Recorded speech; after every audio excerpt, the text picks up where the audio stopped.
অনুশীলনী 4C সমীকৰণ গঠন কৰি তাৰ সমাধান উলিওৱা। 1 নম্বৰত কি আছে? এটা সংখ্যা 6 আৰু 2ৰ পূৰণফলতকৈ 6 বেছি। সংখ্যাটো কি? ধৰা হ'ল সংখ্যাটো সমান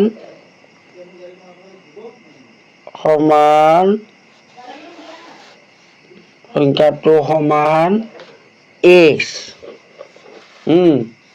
সংখ্যাটো সমান x।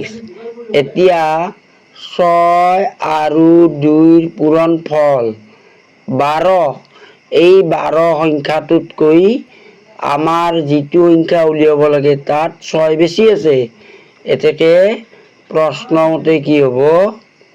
প্ৰশ্নমতে তো xৰ পৰা যদি 6 বিয়োগ কৰ আমি এই 12 সংখ্যাটো পাম। এইটো হৈছে আমাৰ সমীকৰণ। এই সমীকৰণটো আমি সমাধান কৰিলে কি হ'ব? x = -6টো যদি সমান চিনৰ ইফালে আহে যোগ 6 হ'ব। অৰ্থাৎ 12 × 6 18। x = 18। এইটোৱে নিৰ্ণয় সমীকৰণ। এইটোৱে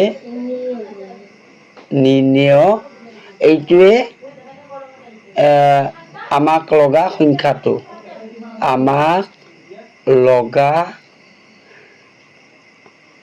সংখ্যাটো। এনেকৈ লিখি দিবা। সংখ্যাটো সমান 18। 2 নম্বৰটো হৈছে 18ক এনেদৰে দুভাগ কৰা হ'ল যে এভাগ আন ভাগৰ দুগুণ। ভাগ দুটা কি কি? 18ক এনেদৰে দুভাগ কৰা হ'ল যে এভাগ আন ভাগৰ দুগুণ। ভাগ দুটা কি কি? ধৰা হ'ল ভাগ দুটা এটা আনটোৰ দুগুণ। ভাগ দুটা এটা যদি x হয় আনটো হ'ব x আৰু টুৱাইছ x। এটা আনটোৰ দুগুণ মানে এইটোৰ দুগুণ এইটো। তে x আৰু টুৱাইছ x দুয়োটা যদি আমি যোগ কৰোঁ, x যোগ টুৱাইছ x দুয়োটা যদি যোগ কৰোঁ তেনেহ'লে ভাগ দুটাৰ যোগফল হ'ব 18। এইটো প্ৰশ্নমতে বুলি লিখি ল'বা। প্ৰশ্নমতে এইটো হৈছে আমাৰ সমীকৰণ। এই সমীকৰণটো সমাধান কৰিলে x এটা x দুটা অৰ্থাৎ x তিনিটা 3x সমান 18। এতেকে x = কিমান হ'ব? 3ৰে 18 হৰণ কৰা 3 × 6 = 18। এতেকে ভাগ দুটা হ'ল